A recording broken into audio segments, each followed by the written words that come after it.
Mesdames et messieurs, bonsoir et bienvenue à cette émission de On s'en parle, première émission de l'année 2018. Donc, en tout premier lieu, une bonne et heureuse année à tout le monde.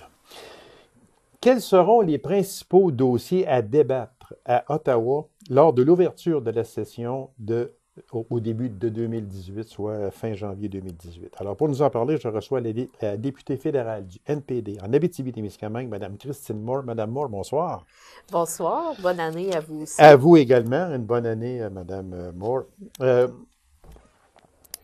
Moi, là, si je vous demandais en tout premier lieu l'avenir du NPD, comment vous voyez l'avenir du NPD, vous, nouveau chef qui a été élu en octobre dernier, euh, comment vous voyez l'avenir, surtout, là, on va parler ici là, au Québec, OK, surtout. Comment vous voyez l'avenir? Parce que je pense, si vous serez d'accord avec moi, qu'on est loin du bon vieux Jack, je pense.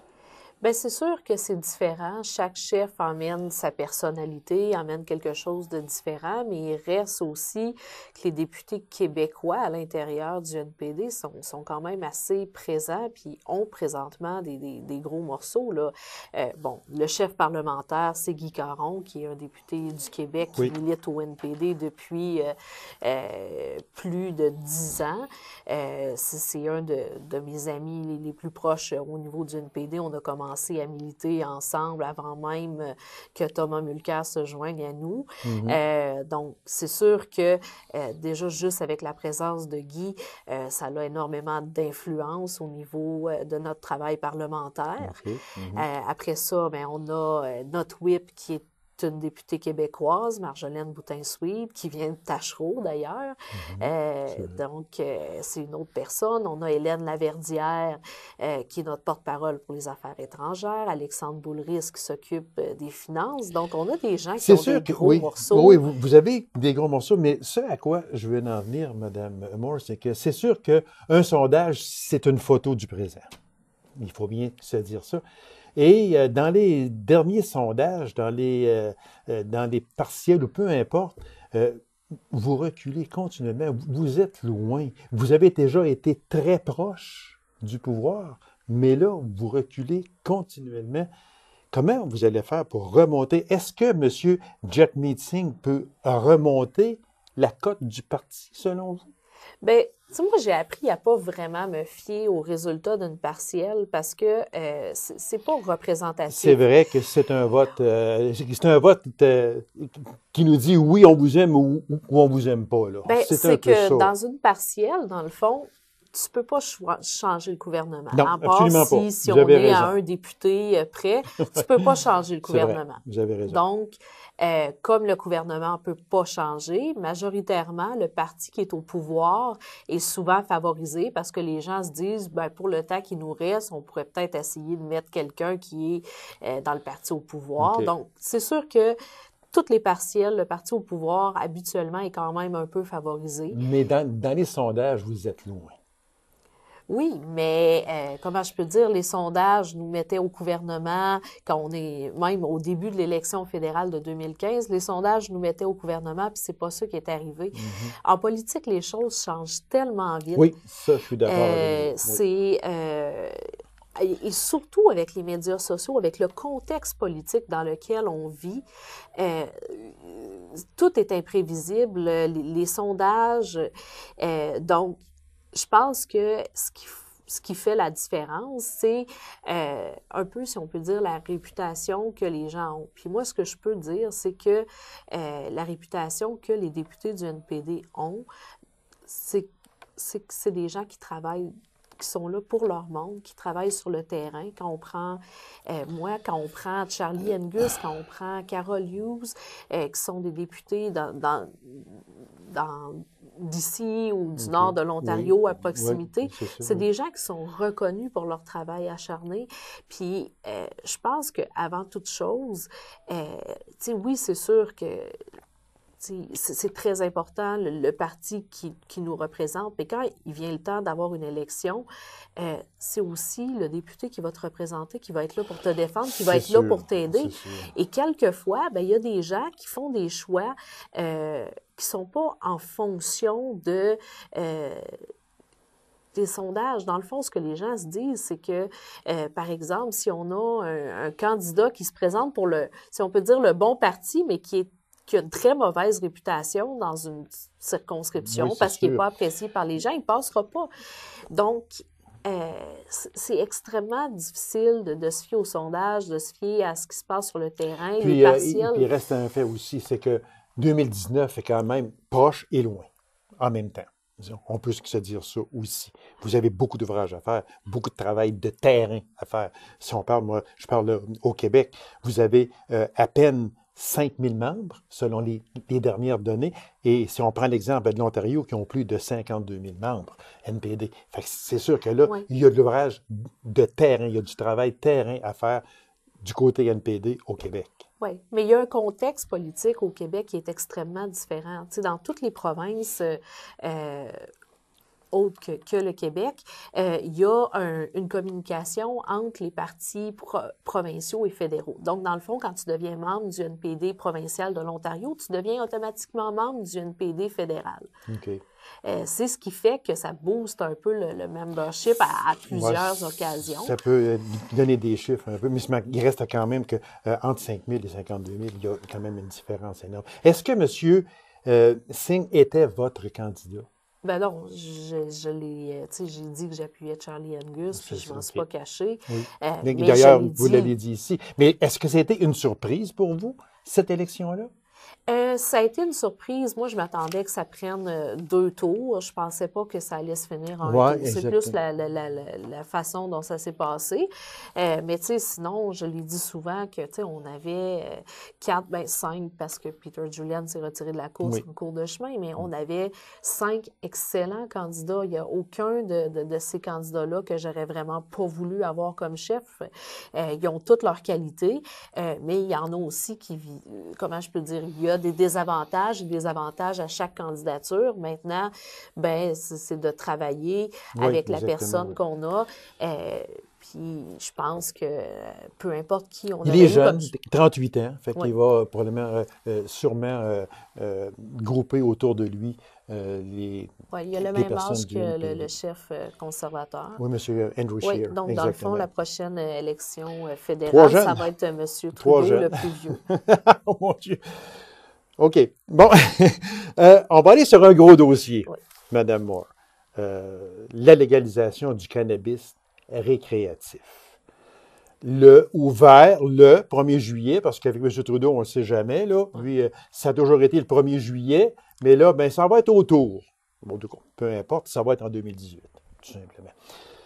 Votre position sur cette adoption-là, sur ce projet de loi-là qui va devenir une réalité, ouvert le 1er juillet, quelle est votre position là-dessus?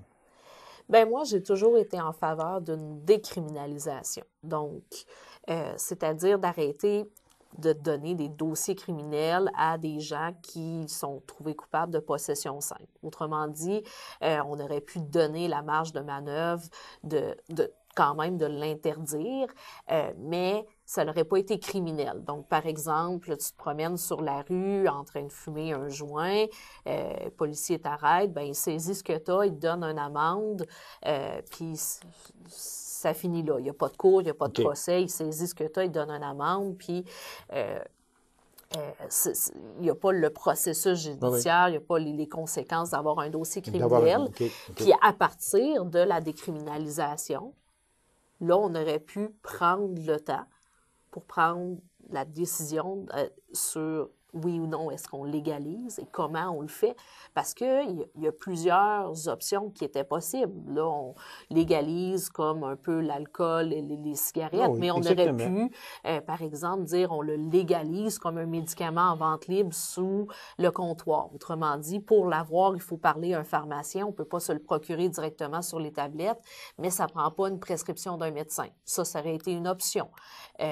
Donc, il y aurait eu plusieurs options sur la façon façon dont on aurait pu le faire. Et je crois que M. Trudeau, avec la date qui s'est auto-imposée, brûle beaucoup d'étapes et prend pas les meilleures décisions. Je m'excuse, mais personne. Est-ce que les provinces sont prêtes à recevoir cette loi-là? Non. Absolument pas, là. Non. C'est justement ça qui est problématique. La seule... Mais c'est un gros problème. Et je le sais que c'est extrêmement problématique. Oui. Le fait de continuer à poursuivre les gens au niveau criminel l'est aussi, d'où pour moi, la seule problématique au niveau du cannabis qui était urgente, c'est de cesser de poursuivre de manière criminelle les gens. Après ça, tout ce qui venait avec la légalisation, on aurait pu prendre notre temps. Il n'y avait aucune urgence à agir, mais on a demandé à M. Trudeau à plusieurs reprises. On l'a demandé en chambre, on lui a écrit, on lui a dit « Est-ce que vous acceptez de décriminaliser maintenant? » Et il a toujours refusé. Il continue à l'heure actuelle de poursuivre des gens en cours pour la possession, alors que la même substance devrait être légalisée. Donc, il y a vraiment un illogisme dans sa façon d'agir. Et malheureusement, quand on agit comme ça, on n'agit pas, premièrement, en respectant les provinces, puis on n'agit pas en voulant avoir une collaboration adéquate avec tous les intervenants du milieu. Il y a énormément de questions qui ne sont pas réglées. C'est une promesse électorale que M. Trudeau a faite pour s'attirer, et je n'ai pas peur de le dire, parce que c'est ça, pour s'attirer le vote des jeunes. Puis, il a réussi. Maintenant, il est pris avec une patate chaude dans les mains. Moi, je ne peux pas concevoir qu'un premier ministre d'un pays puisse dire, ouvert le 1er juillet, on est tous prêts à mettre ça en fonction, cette loi-là, puis ça va être légal, le cannabis récréatif, puis tout le monde est prêt. Je comprends pas. Bien, moi non plus, je comprends pas. Je pense que c'est ce que ça montre de manière générale. Les libéraux ont promis n'importe quoi pour se faire élire, mais il n'y avait aucun plan. Il n'y avait aucune stratégie, il n'y avait aucune idée de comment il allait faire. Ça me tente de dire, il y avait Justin Trudeau. Bien, moi, j'ai l'impression que, comme il était 3e dans les sondages en partant au niveau des élections, ils se sont dit, on va se mettre à promettre n'importe quoi. De toute façon, on ne sera pas élu, mais on va faire, on risque peut-être d'être capable d'aller chercher l'opposition officielle si on joue bien nos cartes. Fait que, ouais, il n'y en a pas de problème, on peut promettre ce qu'on veut, on ne sera pas élu de toute façon. Fait qu'ils ont un peu promis n'importe quoi sans savoir si c'était réaliste et réalisable, si ça pouvait se faire dans les délais, de la façon dont ils l'avaient conçu. Puis ce qu'on voit, c'est que sur une multitude de promesses électorales, ça a été une catastrophe dans l'exécution. Oui. Quand on prend, par exemple, les réfugiés syriens, où est-ce que là, pendant un certain temps, il y a eu une surenchère sur le nombre, puis on avait beau dire aux libéraux en campagne, OK, je comprends que vous voulez aider, là, mais c'est pas réaliste, les nombres que vous dites. Puis finalement, bien, on a accueilli des gens, ça s'est déroulé un peu d'une manière chaotique, on a un peu inventé, et on a pressé, on a décidé de faire des choses à la va-vite. Oui, exactement. Parce que M. Trudeau avait promis que ça allait être d'ici le 1er janvier, puis il voulait faire ça vite. Tu sais, il y a plein de choses qui sont évidentes. C'est juste, par exemple, accueillir des réfugiés en hiver. Oui. On se complique-tu la vie un peu? On est obligé de monter des rouleaux chauffantes. On est obligé, en tout cas, l'armée est obligée d'être là, où elle l'était là, dernièrement. Juste d'attendre. Oui, mais aussi. Pour l'accueillir plus, mais pendant l'été, ça. Puis là, avec la nouvelle loi de M. Trump, que les salvatoriens, on va les sortir des États-Unis. Il y en a 200 000, mais il y en a au moins 100 000 qui vont rester parce qu'il y en a dans ceux qui sont mariés avec des Américaines ou des Américains qui vont avoir le statut d'Américain. On ne rentrera pas dans les détails. Sauf que, encore là, ils vont s'en aller où? Mais c'est ça. Encore là, on n'est pas prêt, puis on n'a pas de stratégie, on n'a pas de plan, on n'a pas augmenté les effectifs, on ne sait pas où on s'en va. Voilà. Et c'est ça qui est extrêmement difficile avec ce gouvernement-là, c'est que c'est tout le temps de l'improvisation. On n'a pas l'impression qu'il n'y a personne qui a le contrôle de ces ministères et qui sait ce qu'il fait. Oui, parce qu'on va en venir justement là, à J'essaie de penser à juste un ministre qui me donne l'impression qu'il est vraiment en contrôle de son ministère, qui sait exactement ce qu'il fait, qui sait où ce qui s'en va, puis il n'y a aucun nom qui me vient. C'est certainement pas la ministre de la Culture, ça c'est sûr et certain, mais on va en revenir sur ça. Une autre promesse électorale que M. Trudeau a dit qu'il ne ferait pas, c'est que en février dernier, il a renié sa promesse de réforme du mode de scrutin avant les prochaines élections de 2019. Il a dit qu'il ne le ferait pas. Puis ça, là, beaucoup de personnes et les partis comptaient sur ça énormément. C'était une promesse électorale que les partis ont embarqué, ont endossé. J'en suis persuadé que le NPD aussi, parce qu'on est rendu là. Il faut faire une réforme du scrutin. C'est sûr. Il a décidé que non. Avant, en tout cas, l'élection de 2019 va être comme celle de 2015. Oui. Bien, tu sais, c'est extrêmement fâchant parce que, tu sais, on a travaillé sur ce comité-là. Le NPD a poussé pour que le Bloc et le Parti vert soient inclus. Ils ont pu faire partie du comité grâce à nous. On a des différences fondamentales, on ne s'en cachera pas, mais on a réussi à en venir à un consensus qui était « faisons un référendum sur la proportionnelle mixte ». OK. Et tous les experts semblaient pencher vers la proportionnelle mixte comme le meilleur système pour mieux représenter. Et parce que ce n'était pas la réponse que M. Trudeau voulait obtenir, parce que lui, il voulait une préférentielle, bien, il a décidé qu'on ne ferait pas de réforme démocratique. Okay. On ne peut pas gouverner en disant on va faire juste les choses si on obtient les réponses qu'on veut. On va à l'encontre du bien commun. Et c'est ça. Et cette promesse-là, les gens y tenaient beaucoup, beaucoup, beaucoup, beaucoup. Et il a complètement laissé tomber les gens. Et ça attise le cynisme envers la politique. Il a dit ouvertement, il n'y en aura pas. La prochaine élection en 2019 va se faire comme les autres élections d'avant. Fait que là c'est renier une promesse que, comme je disais tantôt, tous les partis endossaient beaucoup, beaucoup, beaucoup. Un dossier Netflix. C'est sûr qu'on ne peut pas faire une émission de politique fédérale sans parler de Mme Mélanie Joly, ministre de la Culture, je crois. Du patrimoine. Des langues officielles. Exactement. Bon. Dans sa politique culturelle en septembre dernier, dont le plus gros morceau était l'entente avec Netflix, congé de taxes.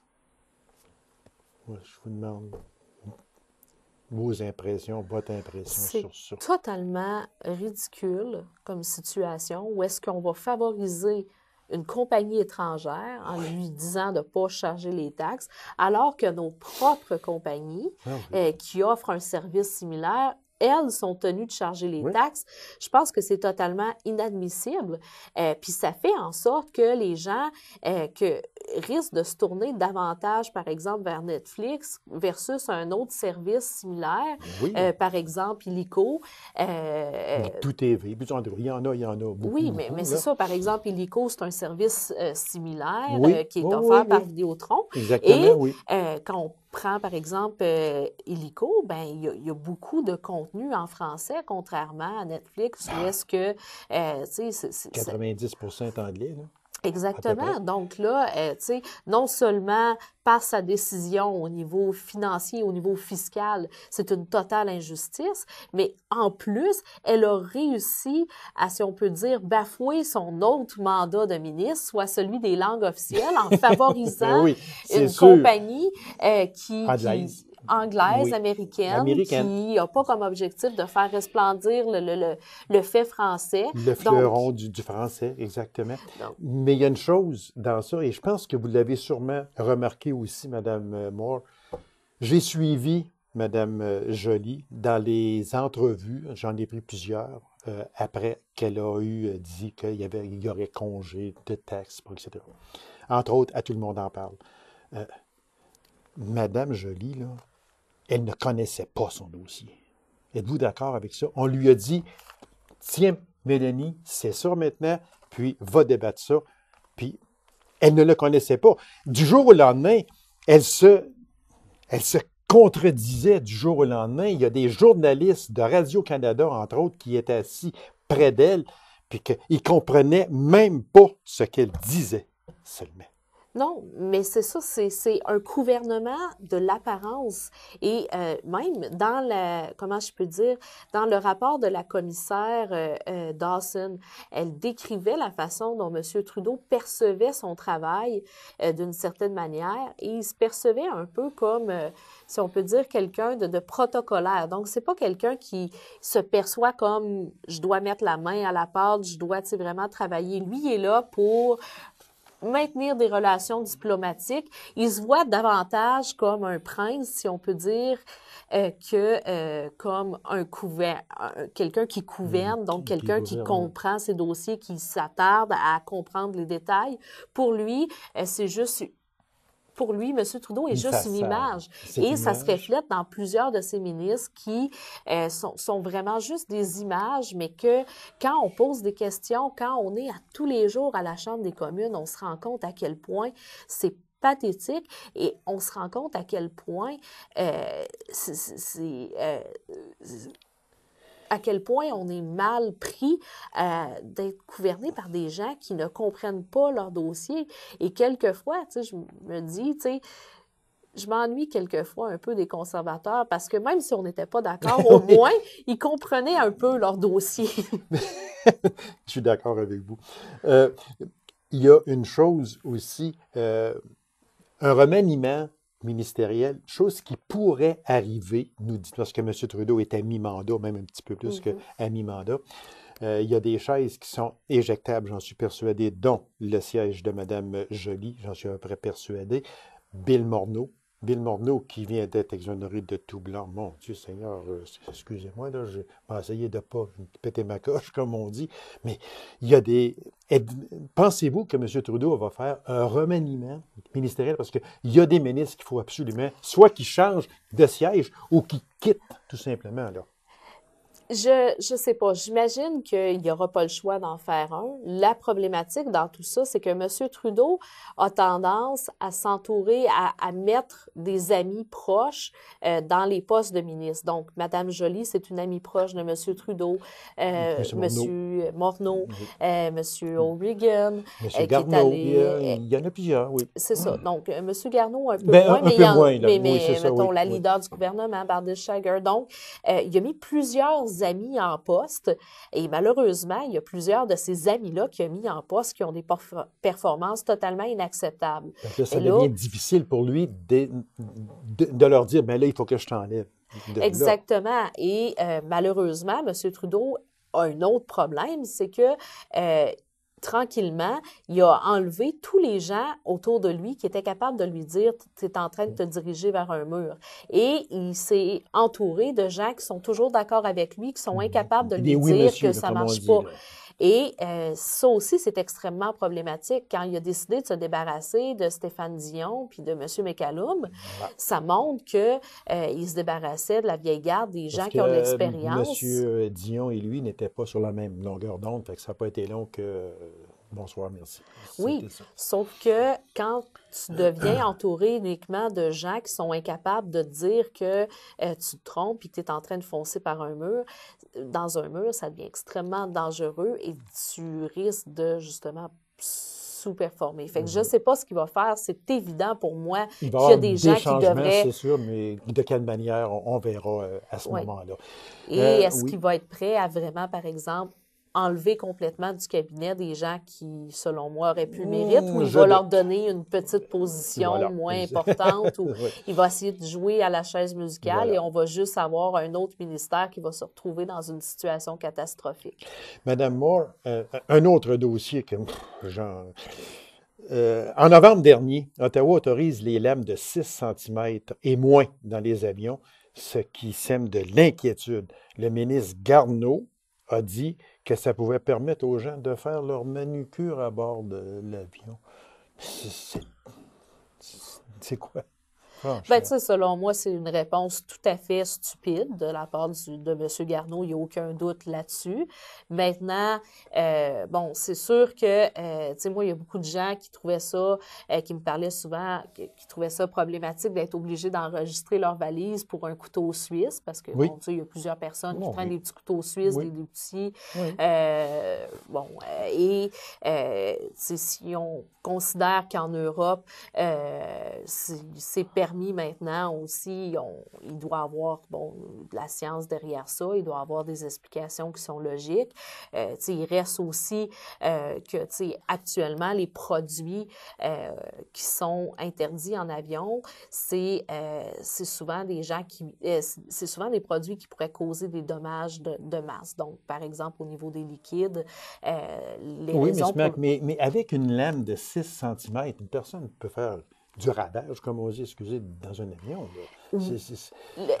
C'est que je pense que au niveau de la sécurité aérienne, ce qu'on veut vraiment éviter, c'est tu sais, bon, tout ce qui pourrait servir à la fabrication éventuelle de bombes. Oui, Parce que c'est là, sûr, quand oui, on parle c'est d'une sûr. bombe, là, c'est tous les passagers C'est d'un fini. coup. Oui. Quand on parle d'armes potentielles, ben c'est sûr que ça représente un danger immédiat, mais ça ne représente pas un danger, si on peut dire, de masse. Tu sais, Ouais, c'est sûr, mais ça représente quand même un certain danger qui peut faire une panique à bord, puis qui peut...